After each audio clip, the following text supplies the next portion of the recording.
Te damos una cordial bienvenida a The Tres Amigos, el podcast informativo con todos los temas que te interesan. Un ciclo de debates, opinión y análisis de la mano de los licenciados Diego Ledo, especialista en procesos históricos y geopolíticos, Guillermo Durán, especialista en mercados de capitales, y Walter Sanz, especialista en historia económica y política.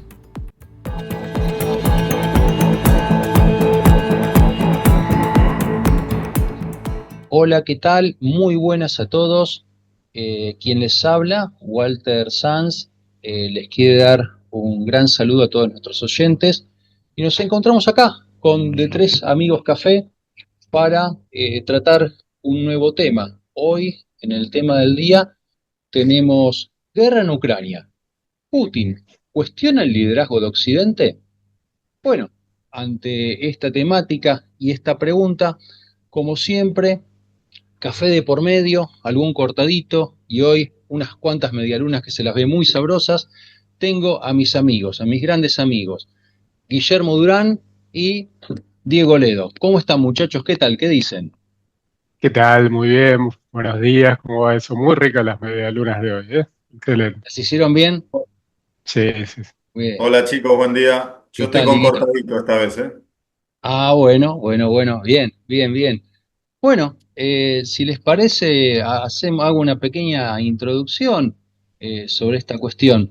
Dale. Sí, Hablar perfecto, Walter. Bárbaro.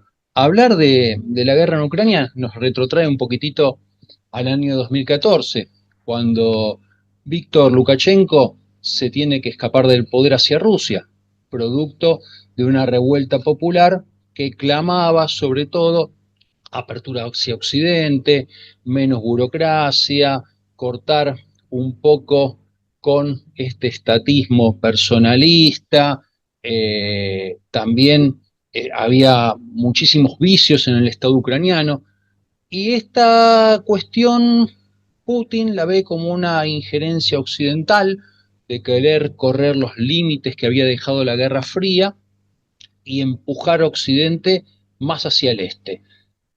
Por eso toma la decisión de invadir la península de Crimea, un punto estratégico para los rusos, porque Crimea es el lugar donde está el puerto de Sebastopol para el control del Mar Negro, por lo cual tenía que garantizarlo. Abrimos un paréntesis de Crimea. La ocupación de Crimea no es casual. Ya Nikita Khrushchev, en los años 50, como premier de la extinta ex Unión Soviética, había cedido Crimea a Ucrania. Pero acá hay un dato curioso. Nikita Khrushchev era ucraniano. Entonces no era casual esta cesión a Ucrania. Pero bueno, para Putin es como una restitución y asegurarse el control del Mar Negro. Va a transcurrir el tiempo, Ucrania se sigue acercando cada vez más hacia Occidente, y ahí empiezan los problemas en la zona del Donbass, la cuenca del Donetsk, que es un lugar industrializado, pero con industrias vetustas, principalmente de la era soviética, muy dependiente de la Federación Rusa, y que se oponen también a la apertura hacia Occidente, sobre todo de Kiev, ¿no? Encabezada por Zelensky. Y aquí tenemos el problema porque grupos separatistas, ¿sí? Milicianos empiezan a combatir en forma irregular contra el ejército de Kiev, hasta que va a llegar el 24 de febrero de 2022 que directamente las tropas rusas entran en el conflicto. Un conflicto que parecía que iba a ser rápido, que parecía que iba a ser sencillo, se tornó dificultoso, temas que seguramente vamos a estar charlando, y un dato de color más, el tema ideológico.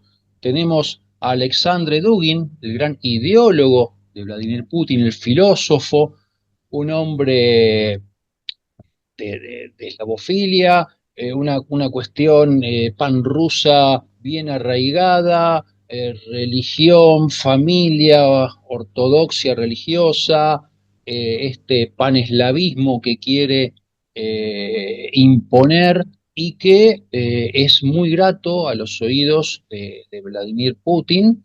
E incluso considera este filósofo que Ucrania pertenece a Rusia desde el siglo IX, entonces quiere expandir todo el entorno de influencia ruso y proponer un retorno más o menos a los límites de la era de los zares.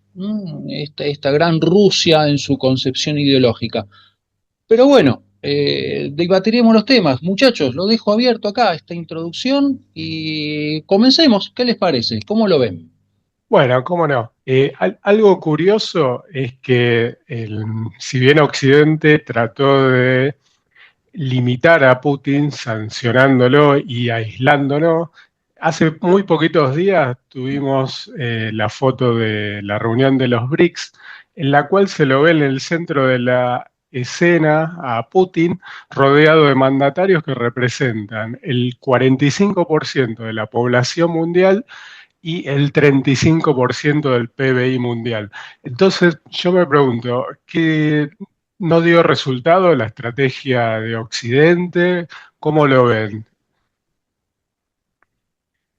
Mira, los diarios en Europa y hasta algunos diarios en Estados Unidos, leía ayer que titulaban, por ejemplo, Putin no está tan aislado como Occidente cree, o la reunión de los BRICS en Kazán demuestra el fracaso de la política de Estados Unidos para aislar a Rusia. Así que los propios enemigos, entre comillas, están reconociendo de que esa política de sanciones y de aislamiento no fue exitosa. Putin es un líder indiscutido junto con Xi Jinping, el presidente de China, en toda la región de Asia, e incluso la presencia del secretario Gutiérrez de la ONU está demostrando también, Gutiérrez, ¿no? Digo bien, Sí, está sí, sí. demostrando que no es solo una cuestión de allá del Oriente Lejano, de los asiáticos, ¿no? Como si fueran un grupo aparte, sino que la propia máxima autoridad de la ONU estaba presente. De hecho, Zelensky se enojó muchísimo por esa presencia y hasta creo que cortó una reunión que tenía pensada con Gutiérrez por haber ido a esa reunión.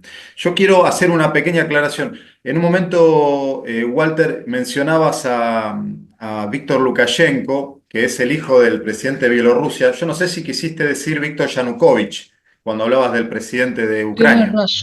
Tenés razón, Diego, sí, Sí, Yanukovych, sí, sí, sí, totalmente. no, viste que los apellidos son Exacto, complicados, sí, pero Yanukovych, eh, tenés razón. eh, Fe de ratas. fe de rata. Sí, nos pasa, nos pasa. Yo quiero recordar en este conflicto entre Rusia y Ucrania que las fronteras y los territorios son absolutamente dinámicos. Entonces, cuando a mí me pasa en mi trabajo que tengo bisnietos rusos, de gente que vino de Rusia y bisnietos, colegas que vinieron de Ucrania. Y obviamente discuten y no se ponen de acuerdo, pero uno como historiador tiene que desapasionarse, dejar de lado las cuestiones románticas de la épica y la narrativa histórica de cada país y tratar de analizar los datos duros. Y siempre es complejo. En ciencias sociales nada es simplista, nada es lineal. Entonces, claro, cuando uno escucha los argumentos de los rusos y de los ucranianos, ambos tienen una verdad relativa porque es verdad que Rusia nace casi en Kiev, podríamos decir, el antiguo Estado ruso medieval nace prácticamente en lo que hoy es la capital de Ucrania. Y durante la mayor parte del tiempo Ucrania formaba parte del Imperio Ruso primero y después de la Unión Soviética como una unión socialista, bueno, soviética, una unión de repúblicas. Pero claro está que determinados territorios, como bien mencionaba Walter, el caso de Crimea, y también en muchos territorios del este de Ucrania, se los dieron a Ucrania, al propio Nikita Khrushchev, por una cuestión administrativa, pero como eran un mismo Estado, podemos decir que la Unión Soviética estaba conformada por diferentes repúblicas que a su vez estaban unificadas en un hegemón único, no había grandes problemas, pero claro, el este de Ucrania está más poblado por rusos que por ucranianos, al igual que Crimea. Entonces era de esperarse que con el surgimiento y la potencia que fue tomando el nacionalismo ucraniano, nacionalismo que data de antes de la Segunda Guerra Mundial, nos tenemos que remontar a Stefan Bandera, que recibió casi con un abrazo a los nazis alemanes cuando invadían el territorio de Rusia, porque, claro, para los ucranianos, que los acusan de nazi con bastante razón, porque de hecho tienen hay una simpatía que no se puede ocultar, hasta en los tatuajes del batallón Azov se veían los tatuajes nazis. Los nazis entraron a Rusia y Ucrania los recibe como libertadores casi. Eran la herramienta necesaria para sacarse al amo ruso de encima. Bueno, qué mejor que entre otro ejército poderoso, nos unimos a ese ejército. Claro, lamentablemente para los ucranianos les quedó el estigma de haber sido aliados, me refiero al nacionalismo ucraniano, no es todo Ucrania, ¿no? Pero los que hoy defienden el nacionalismo ucraniano, que son los que luchan contra Rusia y los que más se oponen a cualquier relación con Rusia, nacieron y se fortalecieron muchísimo con la entrada de los nazis. Bueno, hoy tratan de justificarlo diciendo de que ellos no son racistas, que solamente vieron a los nazis como libertadores. Pero cierro con esto. Me parece que analizar la guerra entre Rusia y Ucrania es complejo, es contradictorio, ambos tienen parte de razón, y esta discusión va a seguir hasta que se defina el conflicto militarmente, Ah, pero no es un tema sí, sencillo.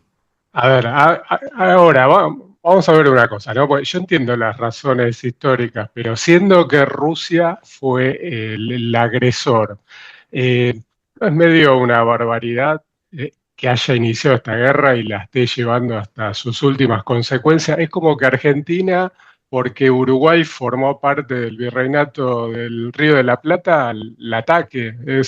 Es un sinsentido para mí. ¿Qué opinan ustedes? Mirá, Guille, es un buen punto el que vos estás poniendo sobre la mesa. Para mí, de todas formas, habría que ahondar en la psiquis del pueblo ruso y sobre todo de los líderes rusos, en este caso de Putin, influenciado por su filósofo que considera como una cuestión de prácticamente de mandato divino, ¿no? La expansión panrusa.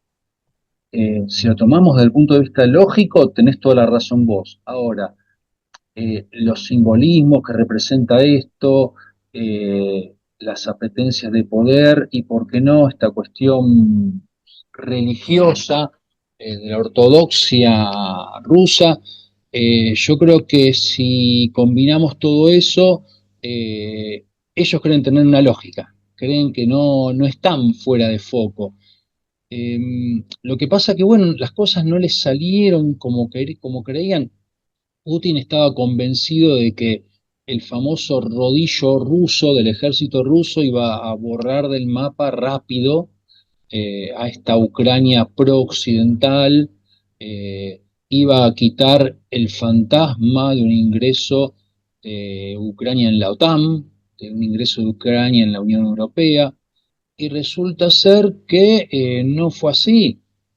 Ucrania comenzó a recibir armas modernas de parte de Occidente, eh, que frenaron un armamento ruso vetusto, antiguo, porque los rusos fueron a la guerra con carros de combate T-72 del año 72, T-80, pero como novedoso llevaron T-90, que era lo más moderno que tenían. No apareció el T-14 Armata prácticamente por ningún lado de Ucrania, se habló de él, pero no apareció. Entonces, con el armamento ruso, occidental, lo lograron frenar y acá a Putin se le complicó la situación.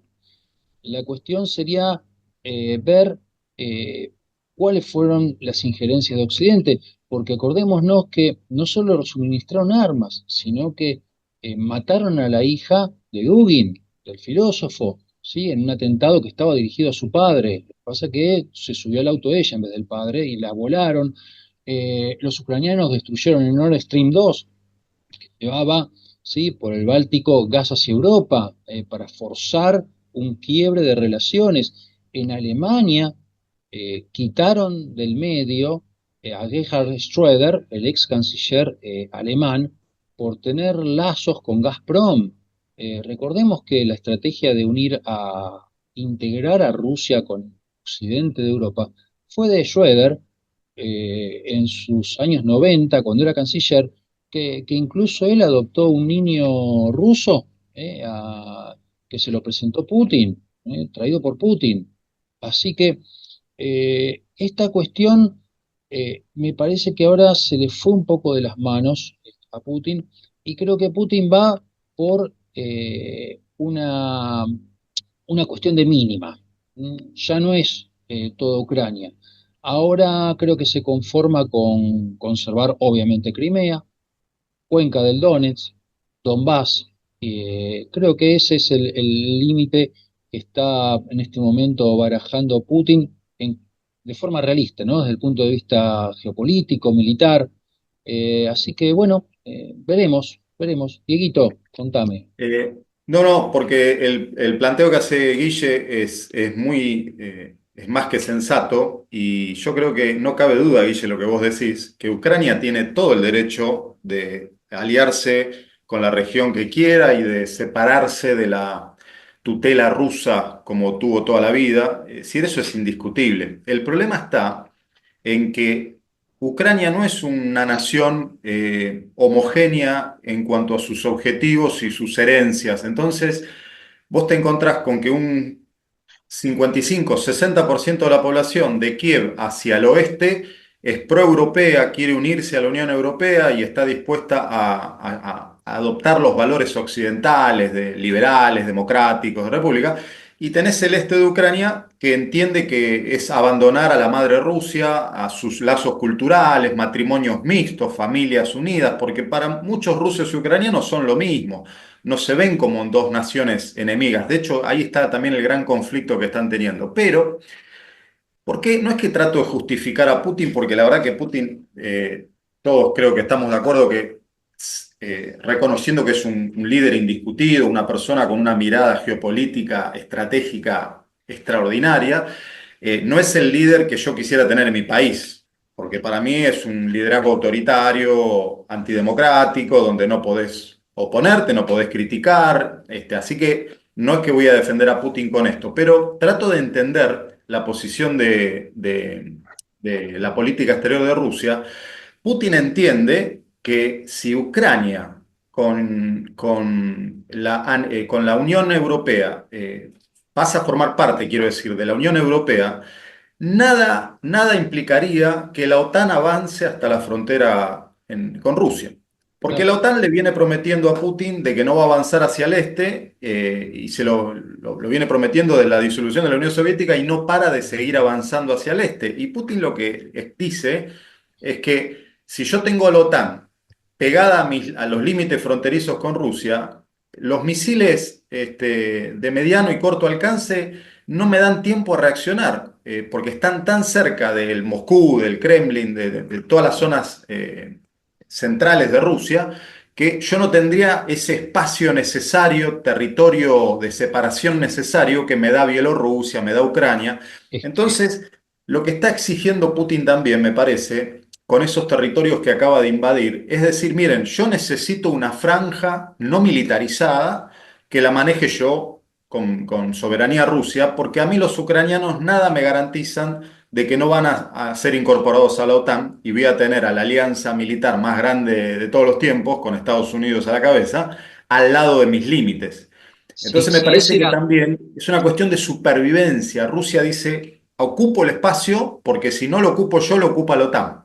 si esa era la idea, Diego, no le salió bien a Putin. Es decir, tenemos a Suecia y a Finlandia que ingresaron en la OTAN. Es decir, con Finlandia ahora Rusia tiene 1.000 kilómetros de frontera. Es decir, tiene más cerca a la OTAN que nunca ahora. Pese a que quiso que el efecto fuese todo lo contrario, ¿no? Digamos. Sí, sí, sí, sí, sí.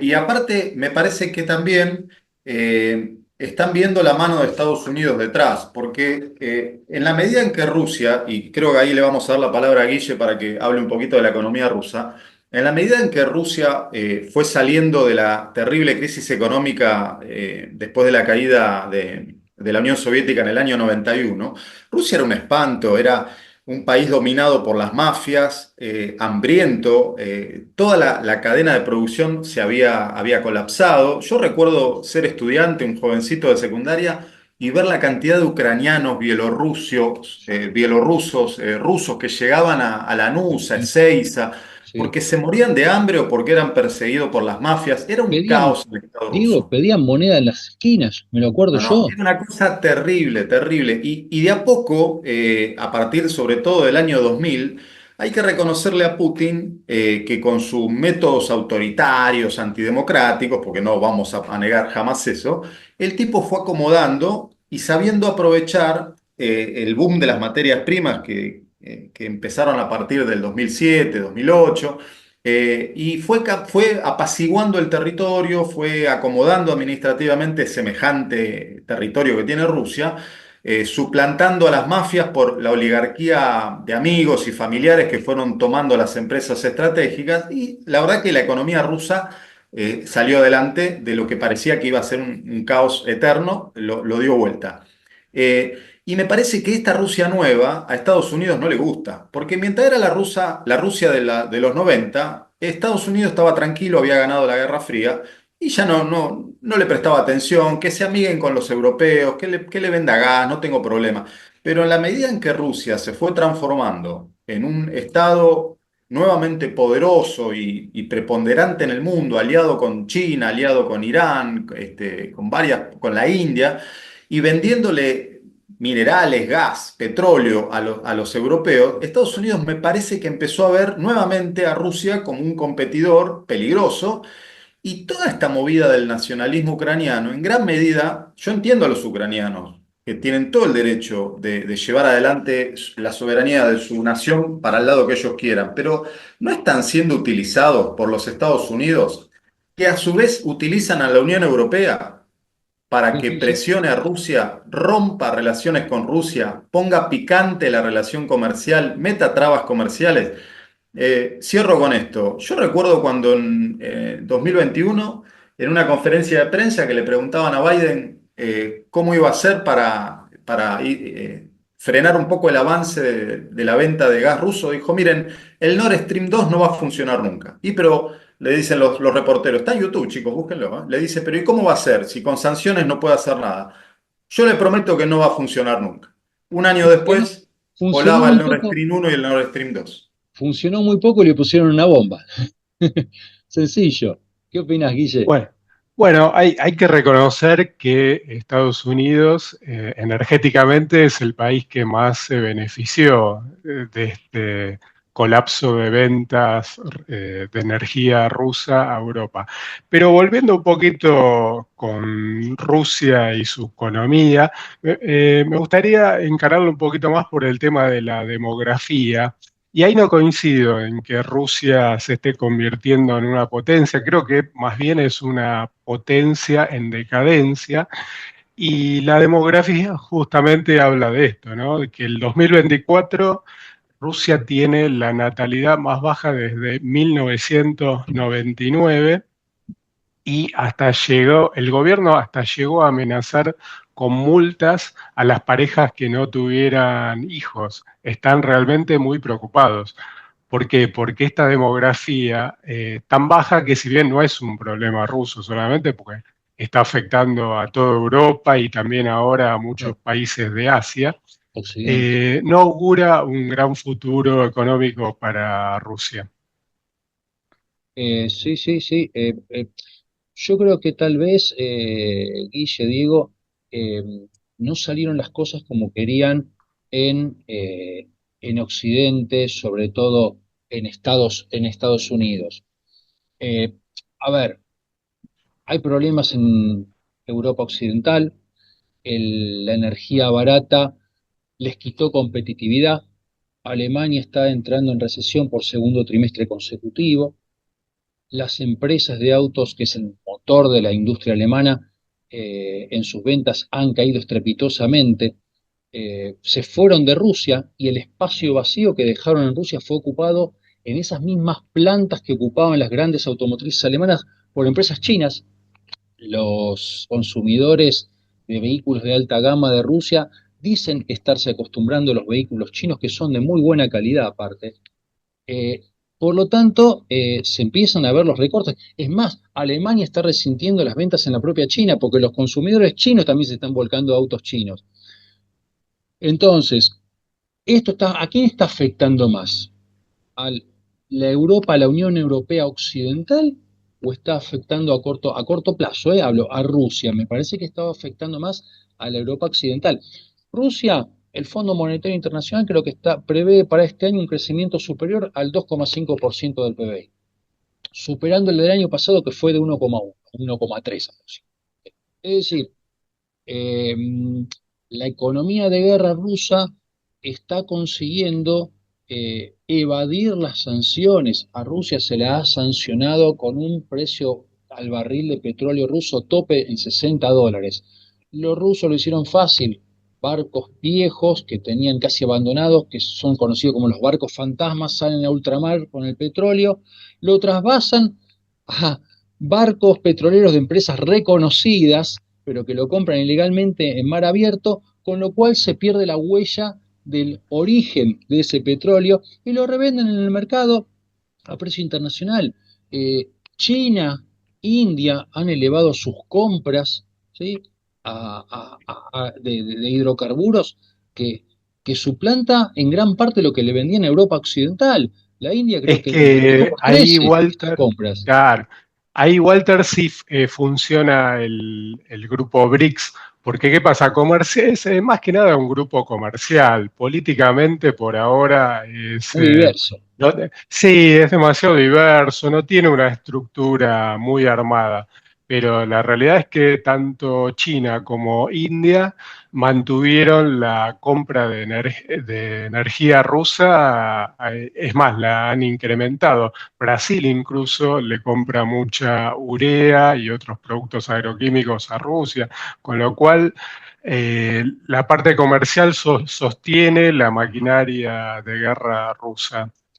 Exacto, Habría es así. que, habría que preguntarse a quién le conviene la guerra, ¿no? O a qué sectores le conviene la guerra. Porque si nos ponemos a analizar un poquito más la cuestión militar, todos pensábamos, creo, en que Rusia iba a ganar la guerra relativamente fácil y la iba a terminar. Ahora, sin quitar, por supuesto, mérito al enorme coraje de las fuerzas ucranianas, porque enfrentar a Rusia hay que animarse, ¿eh? Y los tipos están, ¿eh? La verdad que El tema, Dieguito, ahí le doy un guiño a Ucrania por simplemente me recuerda a esa cuestión épica como Argentina con la guerra contra Gran Bretaña, ¿no? Que como un país latinoamericano va a enfrentar a uno de los países más poderosos de Europa. Bueno, Ucrania está haciendo algo parecido con Rusia, pero si lo analizo también más fríamente, me pregunto si a Rusia no le conviene una guerra larga, porque las materias primas, como dijeron ustedes, empezaron a subir, las sanciones no sirvieron para nada y Rusia está vendiendo petróleo a un precio más caro de lo que vendía antes de la guerra. Lo mismo los alimentos, que Rusia exporta, es uno de los principales exportadores del mundo. Así que a veces me pregunto si militarmente Rusia no puede o no quiere terminar la guerra. Me sorprendió muchísimo el avance sobre Kursk de las fuerzas ucranianas que todavía están ocupando ese territorio. No sé, Walter, si vos tenés otro dato. Por no, no, eso me no. saco el sombrero por lo osado que son los militares ucranianos. No se amedrentan, no se achican sabiendo que tienen un enemigo poderosísimo al lado, pero al mismo tiempo me pregunto si Rusia no usa su vieja táctica de dejar entrar a todos los ejércitos, hacer guerras largas, de desgaste. Lo hizo con los franceses en la época napoleónica, lo hizo con los nazis en la Segunda Guerra Mundial. Bueno, no sé cuál es la táctica o la estrategia de los rusos con respecto a Ucrania. La guerra, la verdad que se alargó muchísimo más de lo que yo esperaba. Y bueno, la Es información que que uno recibe a veces no alcanza para poder sacar una conclusión. yo creo, Dieguito, que es así. En este momento le es funcional a Putin una guerra de desgaste a largo plazo, sobre todo por la sorpresa que le causó el efecto de los armamentos nuevos que le brindó Occidente a Ucrania. los Javelin que detuvieron en seco a estos tanques de guerra ya vetustos del ejército ruso. Yo creo que, aparte a Putin se le presenta el siguiente problema. Si voy a dominar toda Ucrania con un ejército movilizado como el ucraniano, luego de que la ocupen hasta Kiev y que le quiten todo el territorio de Ucrania, hay que mantener dominado un territorio semejante. Más o Ah, menos la estrategia militar dice que para que un ejército ocupante domine todo un país tenés que tener una relación de 25-1 porque seguramente tenemos que reconocer que va a haber grupos mercenarios que van a estar actuando, grupos insurgentes, obviamente financiados con dinero y armas de Occidente para provocar al ejército ruso que está en ocupación de Ucrania. ¿Qué costo le demandaría a Putin ganar una guerra total a Ucrania y ocupar completamente Ucrania?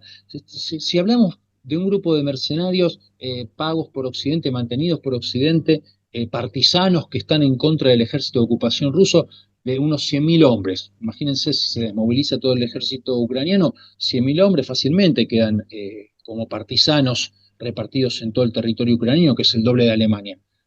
Eh, si es la relación, es 25-1. ¿Qué estaríamos hablando? De 2,5 millones de soldados rusos para controlar a Ucrania. Es un despilfarro de dinero incalculable. Creo que para Putin es, en este momento, desde el punto de vista estratégico a largo plazo, más redituable una guerra de desgaste que obligue a Ucrania. Vienen elecciones en Estados Unidos, Trump dijo que va a terminar con esta guerra, que conviene a Putin una guerra de desgaste que implique una firma de un tratado, un acuerdo que utilice el Donetsk como límite natural de la esfera de influencia rusa. Y bueno, y se dedicará a reconstruir Mariupol, que quedó destruida, pero me parece que para Putin la estrategia de una completa sumisión de Ucrania no sirve en este momento. Desde el punto de vista económico y menos militar, va por una apuesta de mínimas, creo yo. Y Occidente no está en condiciones de imponer muchas cuestiones, lo hablábamos, recién lo nombraba Guille, el tema de los BRICS, Alemania, cómo está cayendo su economía. Yo he escuchado estos días que 2 empresas de chips postergaron la construcción de plantas en Alemania por la baja competitividad. Intel es una de ellas, postergó la construcción de su planta por 2 años. Wolfspeed, que es una empresa que se dedica a hacer chips para automóviles eléctricos, la postergó, pero a largo plazo, no hay novedades con eso. Así que ese es mi punto de vista. No sé, muchachos, ¿qué más sí, yo creo que pueden? para ir cerrando y dejarle la palabra a Guille también, insisto, ¿quiénes son los interesados en los conflictos bélicos? No es casual que de golpe todo el mundo se convulsiona y de golpe empiezan los tambores de guerra que se habían apaciguado durante tantos años. Bueno, ahora, hoy leía que Israel respondió a Irán con un ataque en territorio iraní. Me parece que Estados Unidos necesita también de la guerra para que su complejo industrial funcione. Así que vamos viendo, muchachos. No sé, Guille, como ¿Qué opinas, cierre, Guille? vos también, ¿qué pensás? Bueno, esperemos que esta guerra termine pronto por el sufrimiento que tienen los pueblos ucraniano y ruso, ¿no? Más allá de toda la geopolítica. Así que da para largo el tema, creo que este es otro de los temas que más adelante tendremos que volver. Así que nos despedimos en este capítulo y les mandamos un fuerte abrazo. Los esperamos en la próxima entrega de Tres Amigos Café. Hasta luego, muchachos. Hasta Chao, luego, que Hasta la tengan. luego. muchachos. Nos vemos. Chao, chao. Edición y producción artística MSRS Uncanny. En YouTube, @Uncanny333. Si te gustó el podcast, dale like y suscríbete. Es totalmente gratuito. Gracias por escucharnos.